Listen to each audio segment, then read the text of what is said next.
सुस्वागतम. संकर्षण, आपण संकर्षण नाही तर रसिकांचं आकर्षण आहात. आपलं गाव परभणी असलं तरी रसिकांसाठी तुम्ही परभणी आहात. एक प्रतिथयश अभिनेता, लेखक आणि कवी अर्थात आजचे सत्कारमूर्ती संकर्षण कराडे यांच्या गौरवपत्र प्रदान समारंभामध्ये मी आपल्या सर्वांचं मनापासून स्वागत करतो. मी उपेंद्र खाडीलकर आजच्या कार्यक्रमाचं सूत्रसंचालन करणार आहे आणि संकर्षणच्या विविध पैलू उलगडण्याचा प्रयत्न करणार आहे.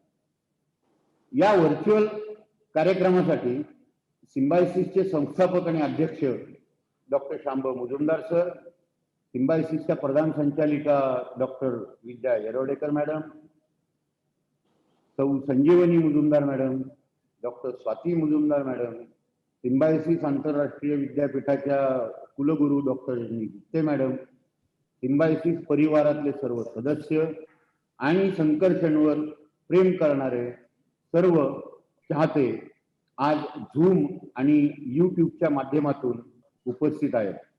आपल्या सर्वांचं मी मनापासून स्वागत करतो. संकर्षण, तुझं सुद्धा मनापासून स्वागत. Thank you Upendra sir, thank you. आणि आता मी डॉक्टर विद्या येरवडेकर मॅडमना विनंती करतो की त्यांनी स्वागतपर मनोगत व्यक्त करावं. डॉक्टर विद्याताई. थँक्यू खाडीलकर. खरं तर संकर्षण खराडे, मी तुमचा एक व्हिडिओ पाहिला आणि तो पांडुरंगावरती जेव्हा म्हणजे आपण वारी चालतो आणि यावर्षी कशी ती वारी चालता येणार नाही याच्यावरती तुम्ही एक इतका सुंदर तुमचा व्हिडिओ सोशल मीडियावरती सर्क्युलेट होतोय अजूनही. आणि आईनी मला म्हणजे मुजुमदार मॅडमने मला ॲक्च्युली तो व्हिडिओ पाठवला आणि जे कोणी तिथे प्रेक्षक होते म्हणजे त्या व्हिडिओमध्ये सुद्धा अजय अतुल वगैरे दिसत आहेत आणि त्यांच्या सगळ्यांच्या डोळ्यात पाणी आलं. आणि खरं तर मलाही खूप म्हणजे तसंच वाटलं. म्हणजे माझी पण रिॲक्शन तीच होती, कारण मी आणि माझे मिस्टर डॉक्टर राजीव येरवडेकर आम्ही रेग्युलरली वारी चालतो आणि अर्थात पुणे ते पंढरपूर चालत नाही, पण पुणे ते सासवड किंवा सासवडहून आणखीन पुढे असं चालतो. आणि त्यामुळे तो व्हिडिओ इतका असा टचिंग होता आणि म्हणजे तुम्ही ज्या प्रकारे तुम्ही ती तुमची भाषा वापरली आणि थोडंसं कविता आणि सगळंच, म्हणजे it was an excellent video. आणि मला असं वाटलं की तुम्ही एक अप्रतिम अभिनेता आहातच, पण खूप चांगले कवी आहात आणि तुमची शब्दरचना आणि सगळंच इतकं छान आहे आणि तेही इतक्या at such a young age. आणि हा व्हिडिओ पाहिल्यानंतर आई, दादा, मी आम्ही असेच गप्पा मारत बसलो होतो आणि मग मुजुमदार सरांनी मला सांगितलं की विठ्ठल मणियार सर, जे त्यांचे एकदम जवळचे मित्र आहेत, ते रोज सकाळी 8 वाजता ते एकमेकांशी गप्पा मारतात आणि विशेषतः आता कोरोनाच्या पिरियडमध्ये त्यांना खूप वेळ असतो, त्यामुळे ते 8 वाजता असं तासभर गप्पा मारतात. आणि त्या गप्पांमध्ये त्यांनी ठरवलं की तुम्हाला ह्या कार्यक्रमासाठी बोलवायचं. आणि मग त्यांनी मला सांगितलं की तू हे सगळं कोऑर्डिनेट करशील का, कारण हे ऑनलाईन आहे, व्हर्च्युअल आहे. आणि मी म्हटलं नक्की करीन, कारण मला तो व्हिडिओ इतका टचिंग वाटला होता की म्हणजे मलाही असं परत एकदा ते ऐकावं असं वाटत होतं. आणि मला म्हणजे आय होप की तुम्ही ते परत आम्हाला आज ऐकवणार आहात. तर तुम्ही हा आमचा कार्यक्रम, व्हर्च्युअल कार्यक्रम ॲक्सेप्ट केला, त्याबद्दल मी तुमचे धन्यवाद मानते. आणि फक्त सिम्बायसिसचेच म्हणजे कर्मचारी म्हणा, प्राध्यापक आणि स्टुडंट्स हे तर जॉईन झालेलेच आहेत, पण पुण्यातले खूप नामवंत व्यक्ती ह्या कार्यक्रमाला जॉईन झालेले आहेत. मुजुमदार सर, मणियार सर, नंतर दत्ताजी गायकवाड आणि सगळे त्यांचे जे साथी आहेत ते सगळे ह्या प्लॅटफॉर्मवरती आहेत. आणि तुम्ही आज व्हर्च्युअली आलात सिम्बायसिसमध्ये, पण आमची खूप इच्छा आहे की तुम्ही फिजिकली जेव्हा सगळं ओपन होईल तेव्हाही सिम्बायसिसला येऊन भेट द्याल आणि एक लाईव्ह कार्यक्रम आमच्या सगळ्यांसमोर आपण सादर कराल. धन्यवाद. थँक्यू विद्या मॅडम, थँक्यू. आणि तुम्ही म्हणालात, खरं तर मला आता ही सगळी गुरुतुल्य व्यक्तिमत्व दिसत आहेत एका विंडोमध्ये. मी सगळ्यांना तुम्हाला आधी मनापासून नमस्कार करतो. माझी अनुभवाची आणि वयाची जी पात्रता आहे किंवा जी ही आहे, तुमच्या अनुभवा इतकं माझं वय आहे. म्हणजे तुम्ही सगळेजण 30-30, 35-35 वर्ष आपापल्या क्षेत्रात कामं केलेली माणसं आहात आणि माझं वयच 32 आहे. त्याच्यामुळे मी आता एवढा खजील झालोय की कसं बघणार या सगळ्या मोठ्या मोठ्या माणसांना एका फ्रेम मध्ये. पण तुम्हाला सगळ्यांना, थोरा मोठ्यांना फार मनापासून नमस्कार. आणि मला तुम्ही खरं तर असं अजिबातच म्हणू नका, की ह्या कार्यक्रमाचं निमंत्रण स्वीकारलं आणि हे तुम्ही हक्काने मला, की संकर्षण ह्या कार्यक्रमाला तू ये असं जरी म्हणालात, तर इथून पुढे भविष्यात मी कितीही वेळा येईन. कारण एकतर विद्येचं माहेरघर पुणे, त्यात सिम्बायोसिस जिथे जगभरातल्या विद्यार्थ्यांना ऍडमिशन घ्यायची असते, त्यात बीएससी कॉम्प्युटरला सेकंड इयरला नापास झालेल्या एका विद्यार्थ्याला तुम्ही आमंत्रण देताय. तर हे माझ्यासाठी खरं तर फार मोठा आणि वेगळ्या पद्धतीचा गौरव आहे, की एका अर्थात ते शिक्षणाच्या याच्यापेक्षाही पलीकडे जाऊन एका कलाकाराचा तुम्ही सन्मान करताय. तर मी माझ्यातल्या कलेला नम्रपणे तुमच्यासमोर कायम सादर करण्याचा प्रयत्न करेन. मी तुम्हा सगळ्यांचा फार मनापासून आभारी आहे. म्हणजे विठ्ठल काकांचा आहे, मुजुमदार सरांचा आहे, गायकवाड सरांचा आहे, उपेंद्र सर जे माझ्याशी सतत संपर्कात होते, विद्याताई तुमचा आहे आणि जी काही आता मंडळी दिसतायत, कुलगुरू सर म्हणजे ते पण आहे तिथे आता मला कळलं. तर मी सगळ्यांना फार मनापासून नमस्कार करतो आणि नम्रपणे सांगतो, की हा माझा बहुमान आहे, की सिम्बायोसिसने हे सगळं ठरवलं आणि मला याच्यामध्ये जॉइन करून घेतलं. धन्यवाद संकर्षण. रसिको, आज व्हर्च्युअल म्हणजे झूम आणि युट्यूबच्या माध्यमातून आपण संकर्षणला गौरवपत्र प्रदान करणार आहोत. त्या गौरवपत्राचं वाचन मी आता करतो, ते कृपया आपण सर्वांनी ऐकावं. संकर्षण कराडे, सप्रेम नमस्कार. पंढरीच्या विठुराया, कसं काय रे, बरं आहे का? यंदा वारी नाही म्हणे, हे खरं आहे का? हे आपलं नवीन काव्य. काव्यात आपण पुढे म्हणता, पंढरीच्या विठुराया, वारी नाही हे वाईटच झालं, पण खरं सांगू, यंदा तुझं दर्शन गावोगावी झालं. अरे तू होतास की त्या दवाखान्यात असाच उभा ठाकलेला, चंदनाचा लेप नाही पण पीपीई किट घातलेला. तू बंदोबस्तालाही उभा होतास देवा, खाकी वस्त्र घालून, कचरा सुद्धा उचललास की रे खाली मान घालून. पंढरीच्या विठुराया, किती धडपडलास रे, एवढं सगळं करून पुन्हा सीमेवर पण लढलास रे. कोरोनाच्या महामारीमध्ये आपली ही कविता सर्व स्तरातील कोरोना योद्ध्यांना प्रेरणादायी ठरली. तसेच सर्वत्र नैराश्य पसरलेले असताना एक नवी ऊर्जा देऊन गेली. केवळ आपलं वरील काव्य पाहताना आणि ऐकताना श्री विठ्ठल मणियार, श्री दत्ताजी गायकवाड आणि आम्ही दोघे सुद्धा प्रेरित झालो आणि म्हणूनच आपल्याला हे गौरवपत्र प्रदान करण्याची इच्छा आमच्या मनात जागृत झाली. लेखन, अभिनय, काव्यलेखन या क्षेत्रात लीलया मुसाफिरी करून रसिकांच्या हृदयात स्थान मिळवलेल्या आपल्यासारख्या कलाकाराचा सत्कार करताना आम्हाला आनंद आणि अभिमान वाटत आहे. आपल्यासारखा हर उन्नती कलाकाराचा सत्कार, सन्मान सोहळा खरं तर पुण्यासारख्या सांस्कृतिक राजधानीत जाहीरपणे करावा ही अंतस्थ प्रेरणा होती. मात्र कोरोनाच्या संकटामुळे हे शक्य होत नाही याची मनापासून खंत वाटते. एखाद्या व्यक्तीला ईश्वर कृपेने प्रज्ञा आणि प्रतिभा या दोहोंचाही लाभ होतो. अशा भाग्यवंतांपैकी आपण आहात. संगणक शास्त्रात बीएससी, मार्केटिंग क्षेत्रात MBA या पदव्या, त्याचबरोबर शास्त्रीय संगीताच्या परीक्षा उत्तीर्ण अशी आपली उजळ शैक्षणिक अहर्ता आपल्या सुसंस्कृत व्यक्तिमत्वाला झळाळी प्राप्त करून देते. वयाच्या अवघ्या 8व्या वर्षी रंगभूमीवर आपलं पहिलं पाऊल पडलं. चक्रव्यूह या एकांकिकेतील पदार्पणामुळे मराठी रंगभूमी एका सुशिक्षित आणि सुसंस्कृत अभिनेत्याच्या बाबतीत आश्वस्त झाली. साखर खाल्लेला माणूस आणि लोभ असावा ही विनंती या नाटकांमधील भूमिका आपल्या अभिनयात परिपक्वतेचे परिमाण देत गेल्या. नागपूर अधिवेशन, खोपा, काकस्पर्श या चित्रपटांमधील आपला अभिनय सामाजिक जाणीवांना अधोरेखित करून गेला. खुलता कळी खुलेना, स्वप्नांच्या पलीकडले, माझी या प्रियाला प्रीत कळेना यासारख्या छोट्या पडद्यावरील मालिकांवर प्रेम करणारा प्रेक्षक प्रभावित होऊन गेला आणि संकर्षण कराडे या नावाने त्याच्या मनात कायमचं घर केलं. जीवनातील ताणतणावाच्या व्यापातून आपल्या फू बाई फू या मालिकेतील अभिनय आणि लेखनाने रसिकांच्या मनावर विनोदाचा शिडकावा करत क्षण दोन क्षण त्यांना सुखावले, तर कधी आत्मपरीक्षण करण्यास आपण अंतर्मुख केले. आपली कारकीर्द अशीच बहरत जावो, तसेच समाजोपयोगी लेखन आपल्या हातून भविष्यातही होत राहो, हीच या प्रसंगी सदिच्छा. आपले डॉक्टर शांब मुजुमदार, संस्थापक व अध्यक्ष सिम्बायसिस, डॉक्टर विद्या येरवडेकर, प्रधान संचालिका सिम्बायसिस. संकर्षणजी, आम्हाला हे गौरवपत्र देताना खूप आनंद होतो.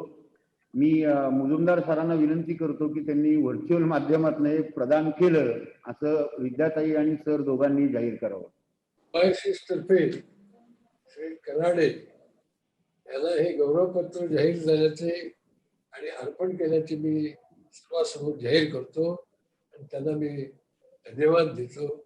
त्यांना मी उज्ज्वल भविष्यकाळ अर्पण करतो. धन्यवाद. विद्याताई. उपेंद्र, मी आधीच बोललेली आहे, त्यामुळे सर बोललेत आता. थँक्यू. संकर्षण, हा सर.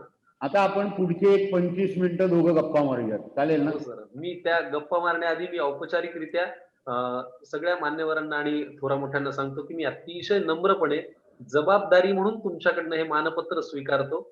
आणि इथून पुढे माझ्या आता लक्षात आलंय की इथून पुढे माझ्या कुठल्याही पोस्टवरती, इथून पुढे माझ्या लिहिलेल्या कुठल्याही कवितेवरती, माझ्या वाक्यावरती सिम्बॉयसिसच्या कुटुंबाचं लक्ष असणारी ही जबाबदारी म्हणून मी ते स्वीकारतो. कारण उद्या मला एक नागरिक म्हणून भारतामध्ये वावरताना आता मला लक्षात येत आहे की मी इंटरनेटवरती माझ्यासारख्या तरुणांनी कुठेही पोस्ट करताना किती काळजी घेतली पाहिजे. आपल्या वाक्यावरती इतक्या मोठ्या लोकांचं लक्ष असतं. आपण केलेलं प्रत्येक विधान, आपण केलेली प्रत्येक पोस्ट, आपण वापरलेला प्रत्येक शब्द हा अत्यंत जबाबदारीनेच वापरला पाहिजे. हे या निमित्ताने जर काही तरुण पाहत असतील तर त्यांनी सुद्धा ते लक्षात घेतलं पाहिजे. आणि मी हे स्वतःच्या मनावरती वारंवार बिंबवत राहील की माझी प्रत्येक पोस्ट, लिखाण सिम्बॉयसिस सारख्या प्रथित यश आणि अत्यंत प्रतिष्ठित संस्थेच्या पर्यंत पोहोचते. त्याच्यामुळे माझी जबाबदारी वाढलेली आहे आणि या जबाबदारीने मी नम्रपणे या सन्मानपत्राचा स्वीकार करतो. मी फार आभारी आहे तुमचा मनापासून.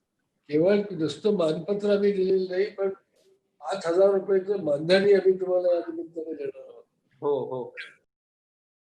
थँक्यू. तर संकर्षण, आपण आता संवादाला सुरुवात करूया, पण त्यापूर्वी जवळजवळ 300-400 लोक आता उपस्थित आहेत. रसिकांचे आपण काही निवडक प्रश्न आपण घेणार आहोत. तर माझी रसिकांना आणि ऐकणाऱ्या सर्व प्रेक्षकांना विनंती आहे की त्यांनी आपले जर काही प्रश्न असतील तर ते चॅटच्या माध्यमातून फॉरवर्ड करावेत आणि संकर्षण आणि माझी संवाद संपल्यानंतर त्यातले काही निवडक प्रश्न आपण घेणार आहोत. चालेल. संकर्षण, हा. तू मूळचा परभणीचा, हो. नंतर मुंबईत आला. हो. मुंबईत आल्यानंतर तुझा अनुभव काय आहे? ही भाषा आणि राहणीमान याचा काही फरक मुंबईत आल्यानंतर जाणवला? हो सर, मी म्हणजे आता आम्ही सारे खवय्ये हा कार्यक्रम मी गेली 8 वर्ष झी मराठीवरती करतोय. आणि त्या कार्यक्रमात करता करता किंवा मुंबईत वावरता मी आता एक प्रमाण मराठी बोलायला लागलो. पण जेव्हा मी मुंबईत नवा आलो होतो तेव्हा मी परभणीच्याच भाषेत मी हे करायलो, मी जेवायलो किंवा आमच्याकडे बे पण हा शब्द वापरायची खूप हे आहे की काय करायला बे, जेवायला बे. त्याच्यामुळे माझी प्रमाण मराठी खरंच नव्हती. पण मुंबईत आल्यानंतर माझ्या असं लक्षात आलं की मग आपण जर अशीच भाषा बोलत राहिलो तर तो एक ठपका पडायला काही फार वेळ लागत नाही. आणि त्याच्यामुळे काय होतं की आपल्याच कामाच्या कक्षा थोड्याशा अरुंद होतात. त्या जर रुंद करायच्या असतील, त्या जर वाढवायच्या असतील तर आपल्याला एक प्रमाण मराठी भाषा आलीच पाहिजे. आणि मग ह्या प्रयत्नातनं मी हळूहळू ते गेलो. पण एवढं मात्र मी नमूद करतो की मला कधीही मुंबईत असा त्रास झाला नाही की हा काय मराठवाड्यातल्या अशी भाषा बोलतो किंवा ते जे टिपिकल हे असतं ते मला कधीही झालं नाही. लोकांनी मला फार चांगल्या पद्धतीने स्वीकारलं आणि अजूनही स्वीकारताय, त्याचा आनंद आहे मला. तू कॉम्प्युटरमध्ये बीएससी केली, हो. एमबीए केली, हो. शास्त्रीय संगीताच्या परीक्षा दिल्या. हो. एवढं सगळं करत असताना अभिनय क्षेत्रात आपल्याला जायचंय हे मनाची पक्क कधी केलं होतंस आणि ठरवलं होतंस का? नाही सर, हा प्रश्न मी थोडासा बदलतो. मी अभिनय करत असताना हे बाकीचं सगळं केलंय. कारण मला मला लहानपणापासून फक्त अभिनयच करायचा होता. माझ्या बाबांना म्हणजे मी अगदी तान्हा असल्यापासून माझ्या बाबांना स्टेजवरती काम करताना पाहिलेलं आहे. आणि मला फार कौतुक वाटायचं की आपलेच बाबा इन्स्पेक्टर कसे काय होत आहेत, आपलेच बाबा शिवाजी महाराज कसे काय होत आहेत. आपलेच बाबा चोर कसे काय होत आहेत. आणि आमच्या बाबांनी एवढी हौस होती की तेव्हा आमच्या घरातलं खूपसं साहित्य मी स्टेजवरती पाहिलेलं आहे. म्हणजे आमच्या घरातला सोफा कधी स्टेजवर असायचा, कधी कपाट असायचं. तर त्या हौशेपायी हे सगळं डेव्हलप झालं. आणि मी बाबांना खूप लहानपणी सांगितलं होतं की मला अभिनय करायचा आहे. तर ते म्हणाले की हे सगळं कर, पण आपण मध्यमवर्गीय आहोत, त्याच्यामुळे आपण शिक्षण पूर्ण केलंच पाहिजे. म्हणून मग मी परभणीच्याच श्री शिवाजी कॉलेजमध्ये बीएससी कॉम्प्युटर मधनं पदवी घेतली. पण त्याच्याही सेकंड इयरला असताना मला अभिनयाची खूप चांगली संधी चालून आली आणि मग मी त्याच्यावर लक्ष दिलं. मग मी सेकंड इयरला अनुत्तीर्ण झालो. पण मग मला परत एकदा हे झालं की नाही, आपल्याला डिग्री पूर्ण केली पाहिजे, एमबीए केलं पाहिजे. मग ते अभिनयाच्या भोवताली ह्या सगळ्या गोष्टी होत्या. प्रामुख्याने अभिनयच करायचा होता. थँक्यू. तुझा स्वभाव आहे ना, तो मूळचा खोडकर आहे. हो. तू आणि तुझा भाऊ घरात खूप मस्ती करतात. परभणीमध्ये असताना मी एका नाटकामध्ये कामही केलं हो. आणि तो आनंद जोशी कोणतरी तुझा सहकलाकार होता. तो जरा किस्सा ऐकव ना लोकांना, तुझ्या अहो भाषेत सर, ऐकायला आवडेल. तुम्ही कुठून ही माहिती गोळा केली मला कल्पना नाहीये. पण पण मला सांगायला आवडेल की आम्ही खरंच खोडकर मी अजूनही आहे. आणि माझा मूळ स्वभावच खोडकर आहे. पण होतं असं की माझा तो मित्र आहे आणि त्यांनी थोडंसं मला परभणी ते मुंबई प्रवासामध्ये थोडा त्रास दिला होता. आणि मला त्याचा फार राग आला होता. मग आमचं मुंबईत नाटकाचा प्रयोग होता. तर मी केलं असं की नाटकाच्या प्रयोगाच्या आधी त्याच्या नेमक्या एंट्रीच्या आधी त्याला बाथरूममध्ये कोंडून टाकलं आणि आम्ही स्टेजवरती एंट्री केली. नेमकं गेल्या गेल्या वाक्य होतं की "काय रे तुमचा मित्र कुठे आहे?" तर आमचं वाक्य होतं की "आम्हाला काय माहित?" आणि आम्ही खरं-खरं बोलत होतो. त्यांनी विचारलं स्टेजवर गेल्यावर, "काय रे तुमचा मित्र कुठे आहे?" आम्ही म्हटलं, "आम्हाला काय माहित?" पण नंतर त्याची खरी-खरी एंट्री जेव्हा आली, तेव्हा ते जेन्युइनली विचारायला लागले की "अरे पण तो आहे कुठे?" "आम्हाला काय माहित?" आणि बाथरूमचा दरवाजा धाड-धाड वाजायला लागला. तेव्हा त्यांच्या लक्षात आलं की तो आत कोंडला गेलाय. तो स्टेजवरच्या एका कलाकाराने एक्झिट घेतली. "आम्ही जरा आलोच बरं का," असं ते म्हणाले. एक्झिट घेतली, त्याला बाथरूममधनं काढलं आणि तो घामाने डबडबलेला आला आणि स्टेजवरती नाटकात असं म्हणाला की "यांनी मला बाथरूममध्ये कोंडलं होतं." त्याच्यावर त्याला सांगण्यात आलं की "बाबा नाटकातलं वाक्य बोल, आता ते नंतर ऐकू आपण." पण अशा काही खोड्या आम्ही करायचो. पण ठीक आहे, ते लहानपणीचं होतं. आता जरा वेगळ्या पद्धतीच्या खोड्या करतो. आता खोड्या बंद झाल्या. नाही सर, आता खोड्यांचं स्वरूप बदललं. पण साखर खाल्लेला माणूस हे जे नाटक आहे, हां सर. तर त्यात एक ते रडत होता असा प्रशांत दामलेंचा एक सांगू. तर त्याचा एक अनुभव आहे. एका प्रेक्षकांमधनं कुठेतरी बाळ रडत होतं, तो जर येईल का सगळ्यांना? हो सर, मी नक्की सांगेन. काय आहे, प्रशांत दामलेंबरोबर काम करणं ही कुठल्याही नटासाठी पर्वणी आहे, आनंदाचा क्षण आहे. कारण मी नेहमी असं आनंदाने म्हणतो, की अख्ख्या ब्रह्मांडात एकमेव व्यक्ती आहे ज्यांनी 14,000 प्रयोग नाटकाचे केलेत. म्हणजे मला फार कौतुक वाटतं, की प्रशांत सर हे किती मोठा माणूस आहे आणि त्यांच्याबरोबर मला एक 350-400 प्रयोग साखर खाल्लेला माणूस नाटकात काम करता आलं. आणि त्यांचा सगळ्यात महत्त्वाचा आणि मोठा गुण म्हणजे हजरजबाबी खूप आहेत ते. म्हणजे आमच्या नाटकात एक वाक्य होतं, मी त्यांचा जावई असतो आणि ते मला विचारतात, की "बाकी सगळं ठीक आहे रे, पण मुलाबाळांचं काय?" आणि नेमकं ह्या वाक्याच्या आधीपासून एक लहान मूल थिएटरमध्ये रडत होतं. आता काय होतं, की प्रेक्षक फार प्रेमाने पाहायला आलेले असतात. अशा वेळेला जर त्यांना आपण अपमानकारक पद्धतीने सांगितले, की तुमच्या मुलाला बाहेर न्या, तर ते खूप इन्सल्टिंग वाटतं. पण प्रशांत सरांचं एक कौशल्य आहे, की ते अशा सिच्युएशनला सुद्धा एका ह्युमरस वेनी प्रेझेंट करतात. त्याचे खूप छान वापर करून घेतात. ते 5 मिनिटं आधीपासून रडत होतं. ते काहीही बोलले नाही. त्याला रडू दिलं. पण नेमकं त्या वाक्याच्या आधी ते मुद्दाम असं म्हणाले, की त्या आईलाही कळावं, की ते बाळ रडतंय ते आम्हाला स्टेजपर्यंत ऐकू येतंय. हां, या मुलाच्या रडण्यावरून आठवलं, "अरे मुलाबाळांचं काय?" असं त्यांनी विचारलं. तर त्याच्यामुळे मग त्या आईच्याही लक्षात आलं, की अरे आपलं बाळ रडतंय हे स्टेजपर्यंत ऐकू जाते. मग त्याही बाहेर गेल्या आणि खूप एक मोठा लाफ्टर थिएटरमध्ये आला आणि मग अशा पद्धतीने ते जरा शिकण्यासारखंही आहे आणि हजरजबाबीपणा नोटीसही झाला. येस. मगाशी तू उल्लेख केलास आम्ही सारे खवय्येचा. हो. तर आम्ही सारे खवय्ये मालिके केल्यानंतर कधी बायकोला स्वयंपाकात मदत करण्याची इच्छा प्रकट झाली होती का? सर, आता मी फार नम्रपणे नमूद करतो, की माझी लुडबुड वाटावी इतपत मदत मी स्वयंपाकघरात करत असतो. रोजच्या स्वयंपाकात माझा खूप लक्ष असतं, माझा खूप हातभार असतो. बरं आता काय झालंय, तो कार्यक्रम करून मला वासावरून चव कळते हो. म्हणजे मी वाफ आली, की मी म्हणतो, "अगं जरा मीठ जास्त झालंय." ती म्हणते, "तू ते बाहेरचं शहाणपणा इथे घरात करू नको. काही झालेलं नाही जास्त." आणि त्या वाफेवरनं कळतं, की नाही खरंच मीठ जास्त झालेलं आहे. तर सांगायचा मुद्दा हा, की मी खरंच मदत करत असतो. म्हणजे काही थोडीशी चटणी करायची असेल, भुरका करायचा असेल आमच्या मराठवाड्यातला, काही फोडणी द्यायची असेल, तर मी निश्चित मदत करतो. अरे वा, वा. मला आठवतंय एका कॉलेजच्या समारंभामध्ये हां. मुलाखत तुझी चालू होती अच्छा. सूत्रसंचालकांनी तुला विचारलं की बाबा एका मुलीला जर प्रपोज करायचं असेल तर तू कसं करशील, तर ती एक त्यावेळेला त्या कार्यक्रमात तू कविता सादर केली होती. तर ती कविता ऐकवलीस तर ऐकायला आवडेल सर्वांना. हो, मी सादर काहीच करतो. कधी भेटेल अशा हो. अशा स्वरूपाची ती काहीतरी कविता होती. हो, बरोबर, बरोबर. थोडी थोडी मोठी आहे ती, पण फार इंटरेस्टिंग आहे. ती एका प्रेमाची गोष्ट आहे. इंटरेस्टिंग आहे म्हणूनच मी आपण विचारलं. नाही, मी नक्की सादर करतो, की कॉलेजमध्ये असताना मला एक मुलगी आवडायची असं जर आपण इमॅजिन केलं, तर मी एक कविता अशी लिहिली होती, की वाटायचं कधी भेटेल का कोणी जी फार सुंदर नसेल, अप्सरा असावी ती असंही नाही, पण चार चौघात उठून दिसेल. देतोस तू छप्पर फाडके हे ठरलं नाही खोटं, मी जे मागितलं त्यापेक्षा मिळालेलं जरा जास्ती होतं. वाटायचं तिला पाहिल्यावर हीच का ती जी स्वप्नात होती, कधी वाटायचं हीच तर परवा त्या जोशांच्या लग्नात होती. काही दिवस होती मैत्री मीच केली मग मागणी थेट, अधूनमधून असते आता एकांतात फुटते आमची भेट. दोघात आमच्या आहे समज एकच आहे आमची जात, तिला म्हणे चालतं अंड मी सुपारी पण नाही खात. डोळ्यातल्या त्या रंगात तिच्या आयुष्यभर रंगावं, जसा जवळ जातो तिच्या वाटतं हे घरी कसं सांगावं. बाबांना सांगणं अवघड आहे विश्वासात घेऊ आईला, एवढ्यावरही ती पटली पाहिजे आजी आजोबां ताईला. तरीही त्यांचा नकार आहे हे आम्हाला फक्त कळावं, मग बाकी आर्या पार सरळ घर सोडून पळावं. पण पळून जाऊन राहावं कुठे घेऊन जावी कुणाची कार, सापडलो तर वेगळीच भानगड खावा लागेल बेदम मार.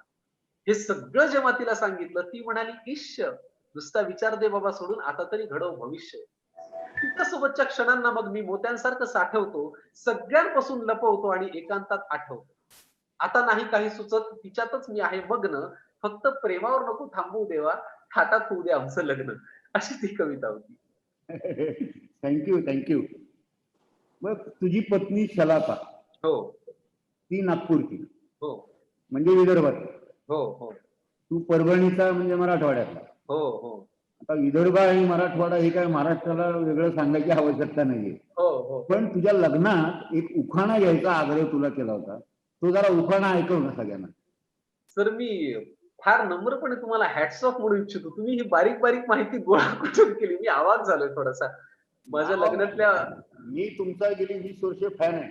अहो सर काय, ठीक आहे मी ऐकवतो. काय झालं की ती विदर्भातली मी मराठवाड्यातला, आणि जेव्हा आमचं लग्न झालं ते नागपूरला झालं, तर तेव्हा मी एक इंटरेस्टिंग उखाणा असा घेतला होता की नागपूरची लेक झाली परभणीची सून, नागपूरची लेक झाली परभणीची सून, आता जुळतील संसाराचे पूर्ण 36 गुण. नागपूरची लेक झाली परभणीची सून, आता जुळतील संसाराचे पूर्ण 36 गुण. सलोख्याने राहू न काढता उणी आता तरी वेगळा विदर्भ मागू नका कोणी. असं मी एक जरा गमतीशीर उखाणा घेतला होता. थँक्यू.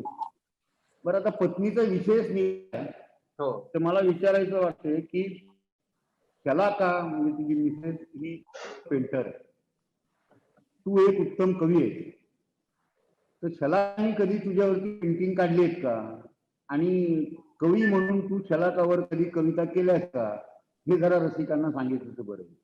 तर फार नाजूक जागेवरती तुम्ही बोट ठेवलंय, पण आता प्रश्न विचारला मला सांगा. मला उत्सुकता आहे ऐकायची. मी एकदा तिला म्हणलं की तू माझं पेंटिंग काढशील का, तर ती अत्यंत मार्मिक बोलते. ती मला म्हणाली मला व्यंगचित्र काढायला जमत नाही. आता काय आता काय बोलणार. आणि प्रामाणिकपणे सांगतो मी खरंच तिच्यावरती नाही केली हो कधी कविता. याचा तिला राग आहे, पण नाही कधी सुचली नाही मला कविता. पण भविष्यात तिने पेंटिंग तुझ्यावर करावं आणि तू तिच्यावर कविता कराव्यात अशी आमच्या इच्छा आहे. निश्चित करेन सर. कधीतरी परत निश्चित करेन. Yes. दुसरं खुले ना या नाटकात एक सलील नावाचं तुझं कॅरेक्टर होतं. हो हो त्या कॅरेक्टरची जेव्हा एक्झिट झाली त्यावेळेला सुरेश भटांची एक गझल आहे हो हो सादर केली होती. हो हो ती जरा रसिकांना ऐकायला तुझ्या तोंडून खूप आवडेल, आणि त्यानंतर तू दिसला नाहीस त्यामध्ये. हो मला मला नक्की मी ऐकवण्याचा प्रयत्न करीन. आणि ही ऐकवताना मी आता वॉलवरती बघतोय सारेगमपच्या पहिल्या पर्वात जो उपविजेता झाला होता तो सिंगर अनिकेत सराफ सुद्धा आता जॉईन झालाय. हो, आणि तो सुद्धा भटांच्या गझल फार सुंदर सादर करतो. तर अनिकेत सराफ समोर हे गाणं म्हणजे खरं तर, कारण तो सारेगमपच्या पर्वाचा विजेता आहे. पण ठीक आहे मी प्रयत्न करतो. फुलता कळी फुले नाही मालिकेमध्ये मी ही गझल गायलो होतो. मला फार अभिमान वाटतो की भट साहेबांनी मराठीचा इतका सुंदर वापर केलाय की कुठलाही अर्वाच्य आणि अश्लील शब्द न वापरता प्रणय किंवा रोमांस ज्याला आपण म्हणतो तो किती सुंदर लिहिलाय बघा भट साहेबांनी. हे तुझे अशा वेळी लाजणे बरे नाही, हे तुझे अशा वेळी लाजणे बरे नाही, चेहरा गुलाबाने झाकणे बरे नाही, हे तुझे अशा वेळी लाजणे बरे नाही. ऐक तू जरा माझे सोड मोह स्वप्नांचा, ऐक तू जरा माझे सोड मोह स्वप्नांचा, आजकाल स्वप्नांचे वागणे बरे नाही, हे तुझे अशा वेळी लाजणे बरे नाही. जे तुला दिले होते ते ओठ दे माझे, जे तुला दिले होते ते ओठ दे माझे, मागचे जुने देणे टाळणे बरे नाही, हे तुझे अशा वेळी लाजणे बरे नाही, चेहरा गुलाबाने झाकणे बरे नाही, हे तुझे. Thank you sir. Thank you Wow. Thank you thank you so much. Thank you. शंकरसन, हा सर. तू अटल बिहारी वाजपेयी, सुषमा स्वराज, बाळासाहेब ठाकरे, प्रमोद महाजन अशा अनेक नेत्यांवरती कविता केल्या. हो हो. त्यातली तुला कुठली कविता आवडली ते एक सांग, आणि जी आवडलेली कविता आहे ती सर्व रसिकांना ऐकवलीस तर खूप बरं. मी निश्चित ऐकवेन सर. मला मुळातच काय की पक्ष कुठलाही असो, राजकारण काहीही असो, पण मला ना जी माणसं मोठी आहेत ना त्यांच्याविषयी फार आदर आहे. उदाहरणार्थ बाळासाहेब ठाकरे असतील, प्रमोद महाजन असतील, अटलजी असतील, शरदजी पवार असतील, ही माणसं ना इतक्या कष्टातनं आणि इतकी शून्यातनं मोठी झालेली आहेत ना की त्यांच्या म्हणजे फार मी भाग्यवान समजतो की यांच्या विचारांभोवती आपल्याला जगता येतं. एक तरुण म्हणून फार शिकण्यासारखं आहे. तर मध्यंतरी सुषमाजी गेले आणि नेमकं तेव्हा 370 हे कलम उठवण्यात आलं होतं आणि काश्मीर आपला बंधमुक्त झाला होता किंवा त्याला इतर राज्यांसारखा दर्जा मिळाला होता आणि सुषमाजी नेमक्या त्याच काळामध्ये गेल्या. तर मला सुषमाजींबद्दल एक गृहिणी म्हणून, एक स्त्री म्हणून नितांत आदर होता आणि कायम राहील. तर त्यांचा एक फार गोड फोटो आहे आणि त्या फोटोमध्ये असा सुंदर पदर घेतलेला, चेहऱ्यावरती कपाळावरती मोठं कुंकू, छान असा तो आंबाडा बांधलेला. आणि मला गृहिणींविषयीच इतर वेळी पण मी नेहमी नमूद करतो की मला फार आदर आहे आणि मला सुषमाजींविषयी तेव्हा लिहा वाटलं, जे मी तुमची परवानगी असेल तर सादर करतो. अगदी अगदी सर्वांना मी आवडेल. असं मी असं लिहिलं सुषमाजींविषयी, तुम्ही त्यांचा चेहरा डोळ्यासमोर आणा की एक छान तेजस्वी हास्य, ते मोठं कुंकू. आणि मी असं लिहिलं की भाळी कुंकू चेहऱ्यावर आश्वस्थणारे भाव, भाळी कुंकू चेहऱ्यावर आश्वस्थणारे भाव, आई समान वाटे त्यांचे सुषमा ऐसे नाव. वा प्रमाण शब्द खोल विचार ओघवती ती वाणी, चारित्र्यवान सात्विक शीतल स्त्री हिंदुस्तानी. वा वा. प्रमाण शब्द खोल विचार ओघवती ती वाणी, चारित्र्यवान सात्विक शीतल स्त्री हिंदुस्तानी. आनंदाच्या क्षणी तुम्ही का निरोप अमुचा घ्यावा, असे वाटते सवेच तुमच्या सांगावा हा द्यावा. तेव्हा नेमकं 370 कलम उठलं होतं म्हणून मी लिहिलं की आनंदाच्या क्षणी तुम्ही का निरोप अमुचा घ्यावा, असे वाटते सवेच तुमच्या सांगावा हा द्यावा. बंदमुक्त काश्मीर झाला अन अपुल्या हिम रांगा, सांगावा हा स्वर्गी जाऊन अटलजींना सांगा. वा. तुम्ही दोघांनी हिंदुस्थानी जन्म पुनश्च घ्यावा, तुम्ही दोघांनी हिंदुस्थानी जन्म पुनश्च घ्यावा, राजकारणातला इमान पुन्हा पुन्हा शिकवावा, राजकारणातला इमान पुन्हा पुन्हा शिकवावा. वा वा. ह्या ओळींमधनं मी सुषमाजींबद्दल एक आदरांजली व्यक्त केली. धन्यवाद धन्यवाद. आता कवितांचा सिलसिला चालूच झालाय, तर शंकरचंद तुझी एक भारत देशावरती एक अप्रतिम कविता आहे, ती पण रसिकांना ऐकायला आवडेल. हो, मला फार आनंदाने ऐकवायला आवडेल. कारण काय, ह्या आत्ताच्या काळामध्ये निगेटिव्हिटी खूप पसरली होती. हो, भिन्न आणि- भाषा भिन्न राज्ये ही ती कविता आहे. हो, मी खरं त्याही कवितेकडे येईन सर, पण आत्ताच्या ह्या काळामध्ये खूप एक हा नकारात्मकता पसरली होती. हा म्हणून मी एक हिंदीमध्ये काहीतरी लिहिण्याचा प्रयत्न केला. तुमची परवानगी असेल तर मी ते ऐकतो. अरे न मग कमाल आहे. मी जरूर मी चालेल. माझ्या कवितेची टॅगलाईन अशी होती, की "ये राष्ट्र पुनः खडा होगा." म्हणजे तेव्हा इतकी वाईट परिस्थिती होती, की चीन पण आपल्याला त्रास देत होता. अम्फान वादळही आलं होतं. कोरोनामुळे आपल्याकडे मृत्यूदर वाढत होता. मजूर मरत होते. म्हणजे सगळ्या गोष्टी होत होत्या. आणि ह्या सगळ्या असतानाही माझ्या मनात एक भावना होती, की आपलं भारत आहे ना, हा इतका इतका कमालीचा देश आहे आणि मनात विचार आला, की "ये राष्ट्र पुनः खडा होगा." आणि त्या भावनेतनं मी लिहिलं. मी ऐकवतो आपल्या सगळ्यांसाठी, अगदी अगदी जरूर ऐकू. की त्या संकटांचा विचार करून मी लिहिलं, की "ये राष्ट्र पुनः खडा होगा."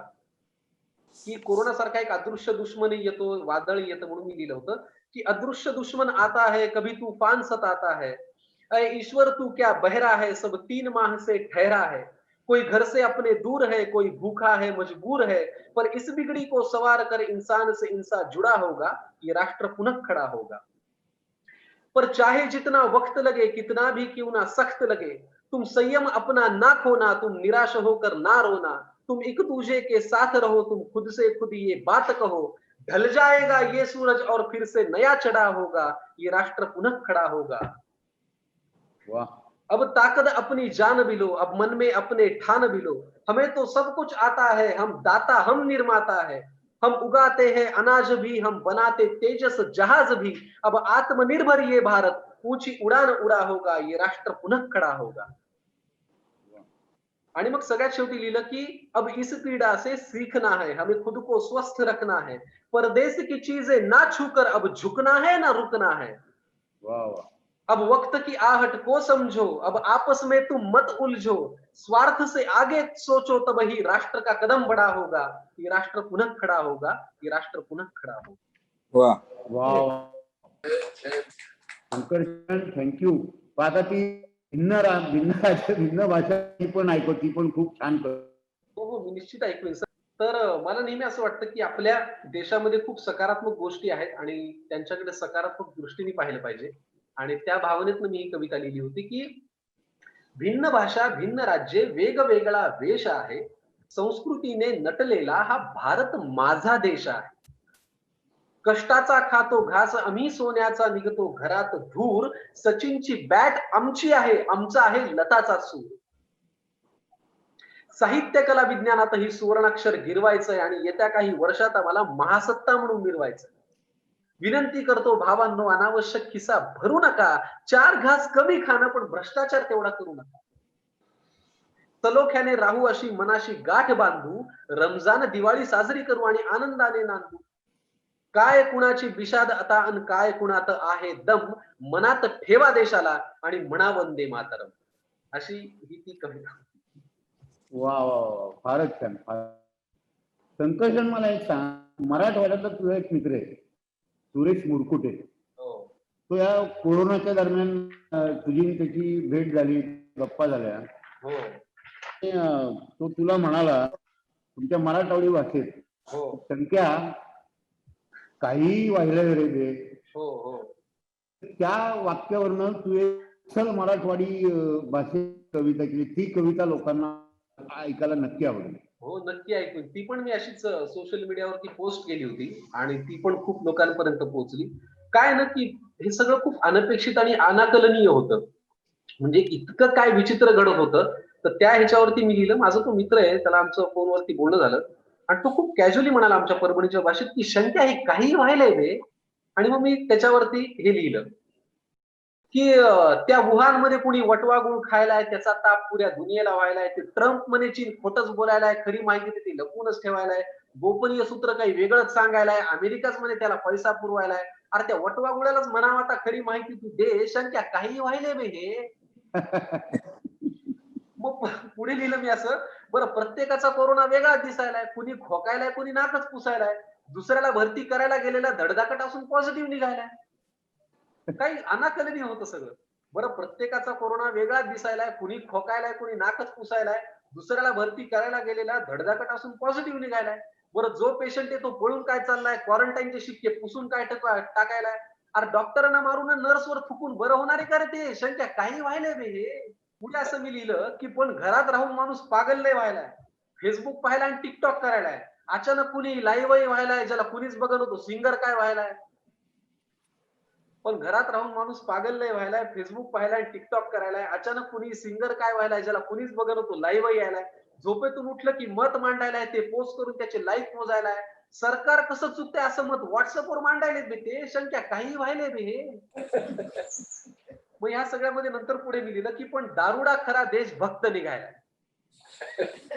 पण दारुडा खरा देशभक्त निघायलाय. 6 तास रांगेत अभिमानानं सांगायलाय. वाईन शॉप समोर नारळ फोडायलाय, नाही मिळेल तर सॅनिटायझर प्यायलाय. पण दारुडा खरा देशभक्त निघायलाय. 6 तास रांगेत अभिमानानं सांगायलाय. वाईन शॉप समोर नारळ फोडायलाय, नाही मिळाली तर सॅनिटायझर प्यायलाय. अरे कालपर्यंत ज्याच्यावर गल्ली थुकायची तोच अर्थव्यवस्थेचा कणा ठरायलाय. पण दारुडा खरा देशभक्त निघायलाय. 6 तास रांगेत अभिमानानं सांगायलाय. वाईन शॉप समोर नारळ फोडायलाय, नाही मिळाली तर सॅनिटायझर प्यायलाय. कालपर्यंत ज्याच्यावर गल्ली थुकायची तोच अर्थव्यवस्थेचा कणा ठरायलाय. एक तर म्हणला कोरोना युद्धातले फ्रीडम फायटर म्हणून पेन्शन आम्हाला दे. शंक्या काही व्हायले बे हे. आणि मग सगळ्यात शेवटी लिहिलं पण काही म्हणा आता जीव फार जळायलाय. पण काही म्हणा आता जीव फार जळायलाय. ह्या सगळ्यात माझा देश मागं पडायलाय. मजूर मरायलाय, पोलीस थकायलाय, बरं रुग्णांचा आकडा तर आभाळ शिवायलाय. प्रशासन सांगतंय त्याचं पालन करून काळजी घेणं हाच मार्ग दिसायलाय. देवाला म्हणावं ही कळ सोसायची आता ताकद आम्हाला दे. शंक्या काहीही व्हायले बे हे. अशी ही मराठवाड्याच्या भाषेत कविता. वा वा, फारच सुरेख. फारच छान. संकर्षण आता काही एक 2-3 प्रश्न रसिकांच्याकडे मला आलेले आहेत. तर आपण तेवढे मी प्रश्न विचारतो. एक अंजली पट म्हणून त्यांचं एक प्रश्न आहे, वारीतलं काही आम्हाला ऐकायला आवडेल. पण ती कविता आपण कार्यक्रमाच्या थोड्याशा पुढच्या टप्प्यात घेणार आहोत. नक्की. तर नीलम लाठे म्हणून आहे की तुम्ही आतापर्यंत इतक्या भूमिका केल्या, पण तुम्हाला त्यातली कुठली भूमिका सर्वात जास्त रुचली आणि पटली आणि त्यातली एखादी आठवण सांगितली तर बरोबर.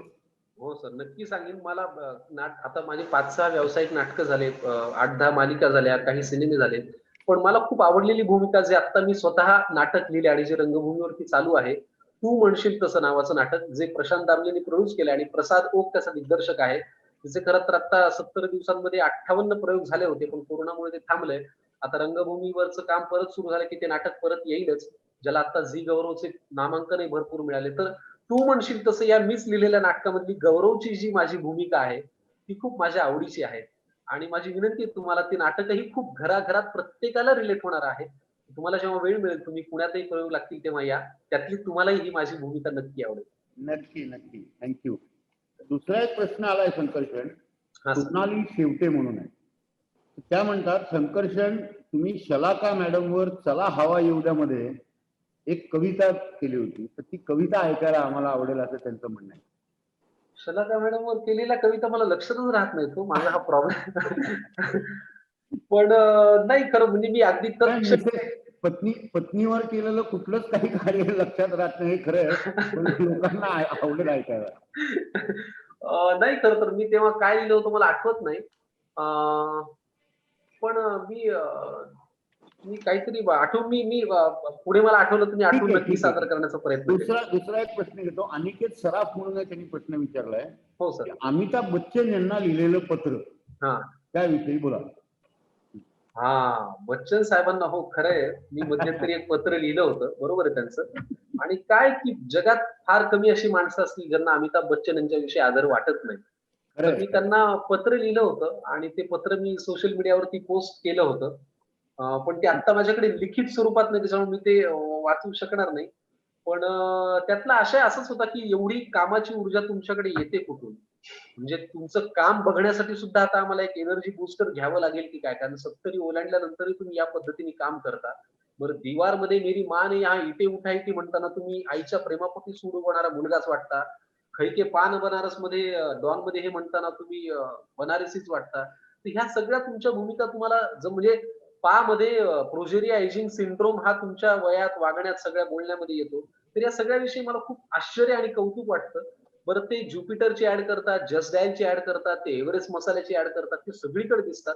तर ह्या भावनेतनं मी अतिशय प्रेमाने त्यांना विचारलं होतं की सर हे येतं कुठून सगळं? असं ते या आशयाचं पत्र होतं. ते माझ्या सोशल मीडियावरती आहे, पण ते मला पाठ नाही आहे. नाही, थँक्यू. आणि काही काही लोकांच्या शुभेच्छा आल्या आहेत, तर त्या 10 ते 12 प्रश्न आहेत. प्रश्न म्हणण्यापेक्षा शुभेच्छा आहेत. ते म्हणतात की सर तुम्हाला सिंगिंग स्टार साठी मनापासून खूप खूप शुभेच्छा. थँक्यू. मी फार मनापासून तुमच्या शुभेच्छांचा स्वीकार. आणि हो, मी सांगायला आवडेल की आता शुक्रवार शनिवारी येत्या आठवड्यामध्ये छत्रपती शिवाजी महाराजांच्या पराक्रमावरती जो पोवाडा आहे, प्रतापगडच्या पायथ्याशी खान, हा सादर केला आणि मला हाऊसफुलचा बोर्ड मिळालाय. तुम्ही अवश्य बघा, माझं ते सादरीकरण तुम्हाला नक्की आवडेल सिंगिंग स्टार मध्ये. Yes yes. एक शेवटचा प्रश्न हा सर. की कविता पवळे म्हणून विचारतात की तुम्ही वयाच्या कितव्या वर्षी कविता लेखन सुरू केलं आणि त्याच्या मागे प्रेरणा काय होती? खरं तर मला आठवत नाही मी पहिल्यांदा कविता कधी लिहिली, पण आमच्या घरातच थोडस वाचनाचा वारसा आहे. हरिपाठ खूप लहानपणापासून कानावरती पडत होता. वारीची परंपरा आहे.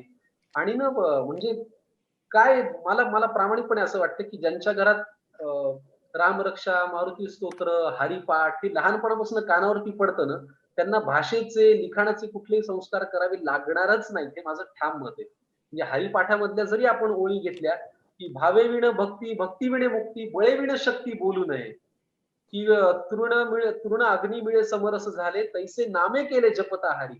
तर ह्या ओळी जर आपल्या लहानपणापासून कानावर पडत असतील तर आपल्या कविता किंवा आपलं लिखाण हे लोकांना आवडणारच. म्हणजे मला फार आवडतं की तृण अग्नी मिळे समरस झाले, तैसे नामे केले जपता हरी, नामासी विन्मुख तो नर पापिया, हरिवीण धावया न पवे कोणी. हे जर बाबा महाराजांची वाक्य आवाज कानावर पडत असेल तर कुणाला सुचणार नाही पंढरीच्या विठुराया. त्याच्यामुळे ही सगळी प्रेरणा माझ्या कुटुंबात आहे, माझ्या घरात आहे. हरिपाठ म्हणा, रामरक्षा म्हणा, मंत्र पुष्पांजली म्हणा, पवमान म्हणा, हे मनात उच्चारलं जातं घरात. ते कानावर पडून पडून मी कधी लिहायला लागलो माझं मलाही माहिती नाही. त्याच्यामुळे हे क्रेडिट खरं त्या संतांचं आहे की ज्यांच्यामुळे आपल्या मराठी भाषेमध्ये एवढी समृद्धता आहे आणि विचार करायला थोडीशी आपल्याला चालना मिळते. आता घरातला आणि बाकीचा रामरक्षा वगैरेचा विषय निघाला तर अजून एक प्रश्न आला. कल्पना पानसे विचारतात आपल्याला की तुमच्या यशामध्ये तुमच्या आईचा वाटा किती आहे? सगळंच माझ्या आईचं आहे. म्हणजे काही प्रश्नच नाही. एकतर काय, माझ्या मते जगातला सगळ्यात अवघड जॉब हा गृहिणीचा असतो. मी मध्यंतरी माझ्या फेसबुकवरती पोस्ट केली होती की मला विचारलं होतं कोणीतरी की तुमचं आवडतं सौंदर्य स्थळ कोणतं, तर मी लिहिलं 50 माणसांचा कुलाचाराचा स्वयंपाक केल्यानंतर, पूर्णवर्णाचा तो स्वयंपाक केल्यानंतर, सगळ्याला जेवायला वाढल्यानंतर थकलेली माझी आई जी दिसते ना, त्याच्यासारखं जगात सुंदर काहीच दिसत नाही. 50 माणसांना स्वयंपाक करून जेवायला वाढल्यानंतर माझी आई जेव्हा बांगडी मागे करून असा घाम पुसते ना, मला त्याच्या एवढं विलक्षण काहीच वाटत नाही. मी नेहमी असं म्हणतो की घराघरातल्या बाईचा चेहरा जेव्हा कौतुकाने हसतो, त्या प्रत्येक माऊलीकडे पाहताना महालक्ष्मीचा चेहरा दिसतो. घराघरातल्या बाईचा चेहरा जेव्हा कौतुकाने हसतो, त्या प्रत्येक माऊलीकडे पाहताना महालक्ष्मीचा चेहरा दिसतो. सिम्बॉयसिस कॉलेजमुळे आज हे सौभाग्य आमच्या नशिबी आलं की इथे बसूनच आम्हाला आज एवढ्या महालक्ष्मींचं दर्शन झालं. सगळी प्रेरणा माझ्या आईची आहे, बाबांची आहे आणि त्यांच्यामुळेच हे सगळं आहे, याच्यात काहीच दुमत नाही. Thank you so much. बरं, आता एक शेवटचा प्रश्न घेतो आणि नंतर मी तुझी जी पंढरीची विठुरायाची जी कविता ना ती आपण सादर करावी अशी विनंती करणार आहे. पण एक शेवटचा प्रश्न, प्रदीप देशमुख यांचा एक प्रश्न आहे की तू म्हणशील तसं ही संकर्षण यांची कविता ऐकायला आम्हाला आवडेल. हो, खरं तर तू म्हणशील तसं ही कविता नाहीये, ते मी लिहिलेलं नाटक आहे, रंगभूमीवरती चालू आहे. पण त्यात एक माझं मी लिहिलेलीच कविता आहे ज्याला अशोक पत्की सरांनी चाल लावली आणि मग ते नाटकामध्ये आम्ही गाणं म्हणून वापरतो. तर ती कविता अशी आहे की प्रियकर प्रेयसीची वाट बघतोय आणि ती काही येतच नाही, तर त्याच्यावरती ती लिहिलेलं भाष्य आहे की त्याच जागी ठरल्या वेळी वाटलं होतं येशील, मागून डोळे झाकून माझे ओळख बरं म्हणशील, मग मी न ओळखल्याच नाटक थोडं करीन, विचार केल्यासारखं करून पटकन हात धरीन, डोळे उघडून फक्त तुला डोळे भरून पाहीन, मिठीत तुला घेऊन सगळं जग विसरून जाईन, मिठीत तुला घेऊन सगळं जग विसरून जाईन, जग विसरून जाईन. अशी ती कविता होती ज्याला पत्की सरांनी चाल लावल्यामुळे ते नाटकातलं एक गाणं झालं आणि ते नाटकामध्ये स्वतः मी लाईव्ह गातो आणि प्रेक्षकांसमोर सादर करतो.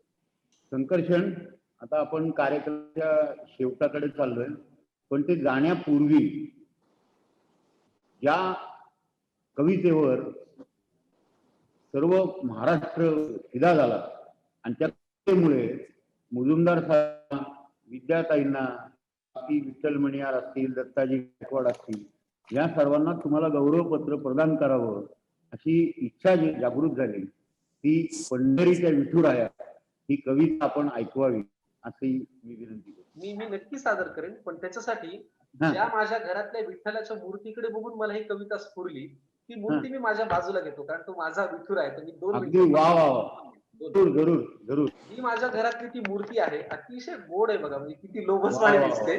वा. आणि ह्या मूर्तीकडे बघूनच मला हे आमच्या घरातलं म्हणजे मला हे काव्य स्फुरलं होतं, तर मी ते सादर करतो. आणि ज्या कवितेमुळे, ज्या शब्दांमुळे माझा आज हा सन्मान तुम्ही केलात, मी त्याचा स्वीकार करतो आणि नम्रपणे परत एकदा ही कविता सादर करतो. अगदी अगदी अगदी. की तुम्हाला तर माहिती आहे, कोरोनामुळे वारी पंढरपूरला गेली नाही आणि हा युग 28 उभा आहे, म्हणून मी त्याच्याशी बोललो आणि ही कविता लिहिली. की पंढरीच्या विठुराया कस काय रे, बरं आहे का? पंढरीच्या विठुराया कस काय रे, बरं आहे का? यंदा वारी नाही म्हणे, हा खरंय का? पंढरीच्या विठुराया कस काय रे, बरं आहे का? यंदा वारी नाही म्हणे, हा खरंय का? म्हणजे आम्ही यंदा रखुमाई आणि विठ्ठलाला पाहायचं नाही? अरे लेकरांनीच कसं आपली आई बापाकडे यायचं नाही? नाही, आम्हाला काही अडचण नाही, आम्ही डोळे झाकून घेतो. आम्हाला काहीच अडचण नाही, आम्ही डोळे झाकून घेतो. नुसतं श्रीहरी म्हणलं की तुझा चेहरा येतो. पण विचार करे बाबा, तुला खरंच जमल का? पंढरीचं गजबजली नाही तर तुझा जीव रमल का? पण पंढरीच्या विठुराया वारी नाही हे वाईटच झालं.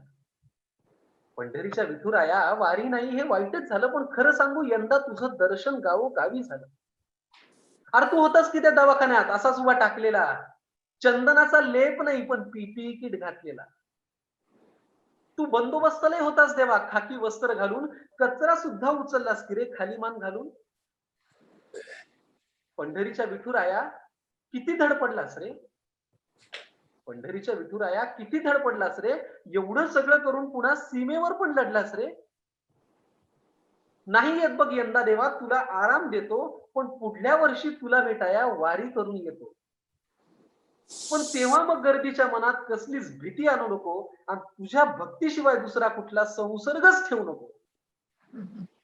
संसर्ग भक्तीचा, स्वच्छता त्या चंद्रभागेच्या स्नानाची, आणि या सगळ्यावर मग एकच लस ज्ञानबा तुकाराम नामाची.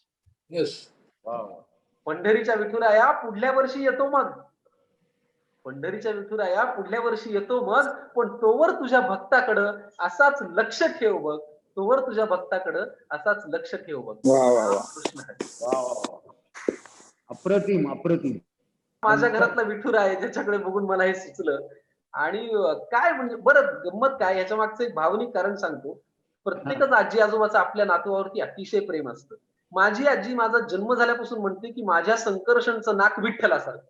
आता माझं नाक लांब आहे, मोठं आहे, तिला त्या पांडुरंगाच्या नाकात माझं, माझ्या नाकात पांडुरंगाचं नाक दिसतं. हे तिचं माझ्यावरचं पांडुरंगावरचं प्रेम आहे. मग आपल्या घरात जर इतका भावनिक विचार करणारी माणसं आहेत, ते आपोआप स्फुरलं आणि मग मी ते लिहिलं आणि ते असं तुमच्या समोर सादर केलं. तर असा हा आपला विठुरा आहे. मनापासून संकर्षण धन्यवाद. मी मगाशी जे अमिताभ बच्चनच्या पत्राचा उल्लेख केला ना, मला एक सांगावंसं वाटतं. अमिताभ बच्चन आमच्या सिम्बायोसिस आंतरराष्ट्रीय विद्यापीठामध्ये प्रोफेसर इमेरिटस म्हणून येतात, कधी येऊन विद्यार्थ्यांना लेक्चर्स वगैरे देतात. पण भविष्यात संकर्षण कराडे आमच्याकडे प्रोफेसर इमेरिटस म्हणून यावेत अशी एक मनापासून इच्छा व्यक्त करतो. आणि श्री विठ्ठल मणियार आपल्याला विनंती करतो की आपण मनोगत व्यक्त करावं. विठ्ठल मणियार. संकर्षण पहिल्यांदा तर आपलं खूप खूप अभिनंदन आणि आभार. आपण आमच्या विनंतीला मान देऊन मित्रांच्या सिम्बायोसिसच्या कार्यक्रमात आलात. साधारणतः या कोरोनाच्या संपूर्ण काळामध्ये 6 महिन्यात वेळ कसा काढावा हा सगळ्यांपुढे प्रश्न. व्यावसायिक माणसं आहे, 2-3 महिने सुरुवातीला व्यवसाय सुद्धा बंद होता.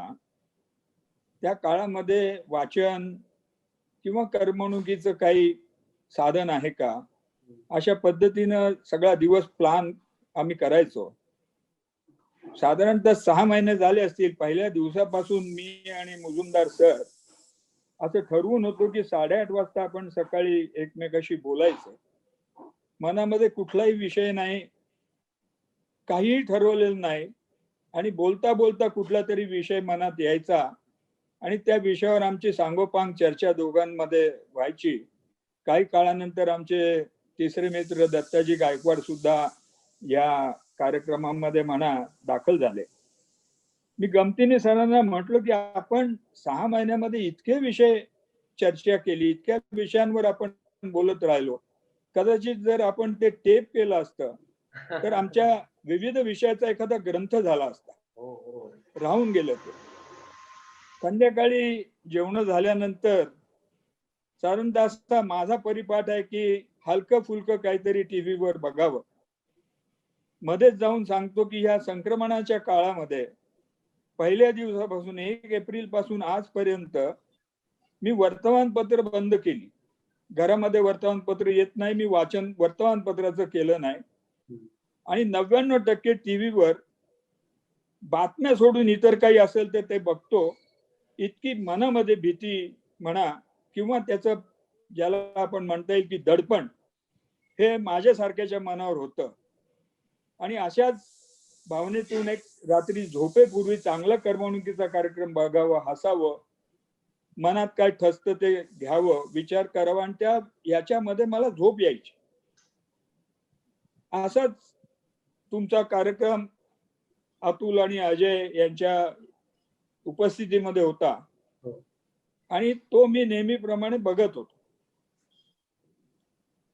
मला माहित नाही की आपण ती कविता तिथं म्हणणार आहात, आणि प्रामाणिकपणाने सांगतो की आपल्याला पहिल्यांदा मी त्या दिवशी पाहिलं. फुबाई फू मध्ये मी काही कार्यक्रम एपिसोड पाहिले, परंतु प्रत्यक्ष असं लक्ष गेलं नसेल किंवा तुमची भूमिका जरी आवडली तरी तुमची पर्सनॅलिटी मनात ठसायला ही कविता कारणीभूत झाली असं मला वाटतं. छान झोप येते रात्री असं थोडं बहुत करवणीचा कार्यक्रम पाहिल्यानंतर. तुम्ही विश्वास ठेवा, ही कविता ज्या वेळेला आपण म्हटली, ज्या पोटतिडकीने म्हटली, ज्या भावनेने म्हटली, त्यावेळेला माझ्या पुढे संकर्षण दिसत नव्हता, मला एक वारकरी दिसत होता. वारकरी ह्यासाठी मी म्हणतोय, जातात एक प्रसंगही सांगेन. वारी चुकली, वारकरी घरी थांबला, लाखो माणसं अस्वस्थ होती की पंढरीचं मला आज या वेळेला दर्शन होत नाही. परंतु स्वतःला समजावून घेतलं, जसं आपण कवितेत म्हटलं की मी पुढच्या वर्षी येतोय, वारी घेऊन येतोय.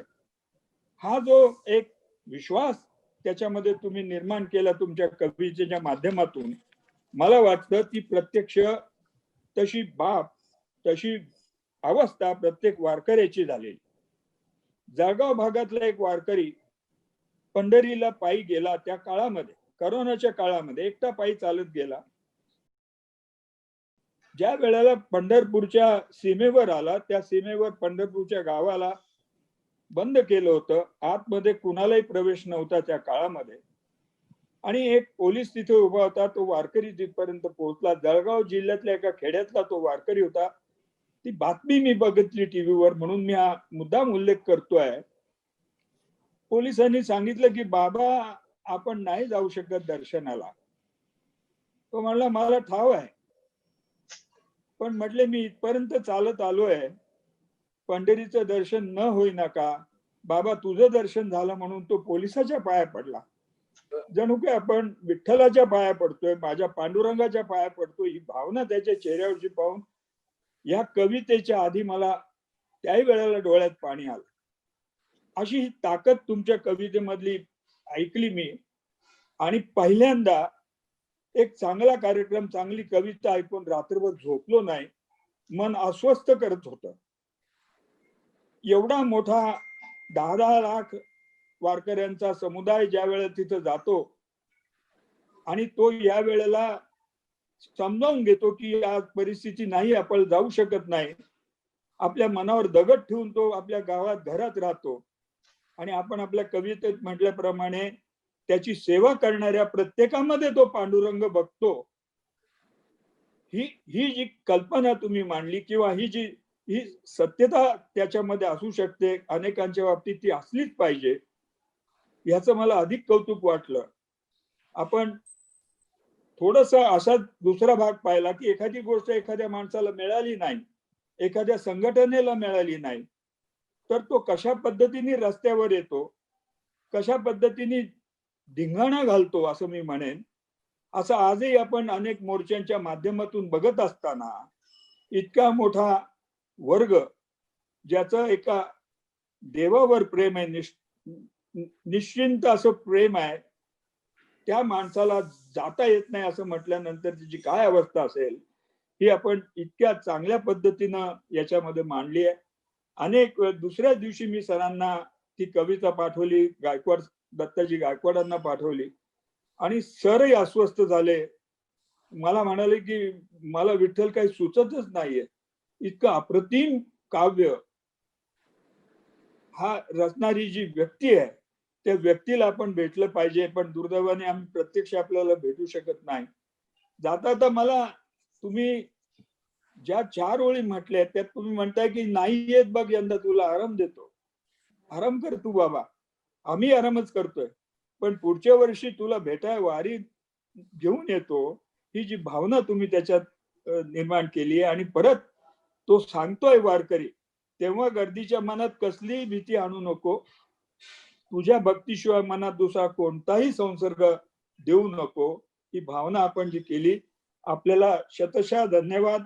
पांडुरंगाच्या ठिकाणी मी आपल्याला बघतो, वारकरी संप्रदायाचा एक वारकरी मी आहे.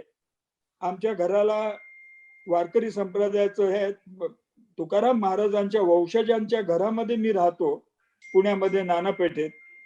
त्यामुळं या वारकरी संप्रदायाच्या संदर्भामध्ये एखादी जर काय अशी काही घटना घडली तर मला ती माझ्या हृदयाला भिडते. आपली कविता माझ्या हृदयाला भिडली आहे, आयुष्यभर ती राहील. आपला मी फार फार ऋणी आहे. धन्यवाद. आपल्याला खूप खूप शुभेच्छा. मी फार मनापासून तुमच्या भावनांचा आदर करतो आणि तुम्हा सगळ्यांचंच, म्हणजे तुम्ही माझे ऋणी असायचं काहीच कारण नाही खरं तर, पण मी माझ्या मनात जे आलं ते बोललो, व्यक्त झालं, ते तुम्हाला इतकं आवडलं. उलट तुमचीही भावना मी माझी जबाबदारी म्हणून स्वीकारतो. मी परत एकदा तेच सांगेन की इथून पुढे माझ्या आयुष्यातला एक कलाकार म्हणून तोंडातनं बाहेर पडणारा, कलाकृतीतनं बाहेर येणारा प्रत्येक शब्द हा मी अत्यंत जबाबदारीने उच्चारेन. आणि भावना मांडताना आपण जर लोकांच्या इतकं, प्रत्येकाच्या इतकं मनापर्यंत पोहोचत असू तर माझी जबाबदारी वाढते. त्यामुळे आजचा हा सगळा कार्यक्रम मी एक जबाबदारी म्हणून स्वीकारतो आणि तुम्हाला सगळ्यांना मोठ्यांना फार मनापासून नमस्कार करतो. धन्यवाद धन्यवाद. आता मी सिम्बायसिस संस्थेचे संस्थापक अध्यक्ष डॉक्टर मुजुमदार सर आणि सिम्बायसिस आंतरराष्ट्रीय विद्यापीठ कुलपती यांना विनंती करतो की त्यांनी आपलं मनोगत व्यक्त करावं. शंकर साहेब नमस्कार सर. तू आम्हाला सर्वांना भारावून टाकलंस, सर्वांना एंटरटेन केलंस, त्याबद्दल मी संस्थेतर्फे तुझे मनापासून आभार मानतो. विशेषतः शंकर साहेब शेवटच्या कडव्यात तुझी म्हटलेलं आहेस ना की भक्ती हा संसर्ग आणि ज्ञानबा तुकाराम ही लस, या दोन कल्पना मला अतिशय अतिशय भावल्या. त्याबद्दल मी तुझ्या कल्पनेच्या खऱ्याचं कौतुक करतो. मला एक तुला सांगायचं आहे की एखाद्याच्या काव्यसंग्रहाला पुरस्कार दिला जातो, पण केवळ एका कवितेला, तू लिहिलेल्या केवळ एका कवितेला सिम्बायसिसने पुरस्कार दिला, गौरवपत्र दिलं, याचा मला खरोखर अभिमान वाटतो आणि त्याबद्दल मी तुझे आभार मानतो. मित्रांनो, सिम्बायसिसला आज 50 वर्षे पूर्ण होत आहेत. गोल्डन ज्युबिली आपण साजरी करत आहोत आणि विद्याने एक फार चांगली कल्पना बनली आणि ती म्हणजे गोल्डन ज्युबिली लेक्चर सिरीज. आणि यामध्ये अनेक मान्यवरांची लेक्चर झाली. जावेद अख्तर होते, नंतर अनेक डॉक्टर माशेलकर, अनेक फार फार मोठ्या जणांची कल्पना होती. त्याचप्रमाणे तशी सिम्बायसिस लेक्चर सिरीज आम्ही चालू केल्या. त्याचप्रमाणे तुला आश्चर्य वाटेल की शंकर साहेब तुझ्यासाठी मी बोलतोय की सिम्बायसिसला 25 वर्षापूर्वी दरवर्षी जानेवारीमध्ये सिम्बायसिस सांस्कृतिक नावाचा आम्ही कार्यक्रम करतो. 23, 24, 25, 26 या दरम्यान. आणि त्यामध्ये आतापर्यंत 25 वर्षाच्या काळामध्ये अनेक नामांकित कलाकार येऊन गेलेले आहेत.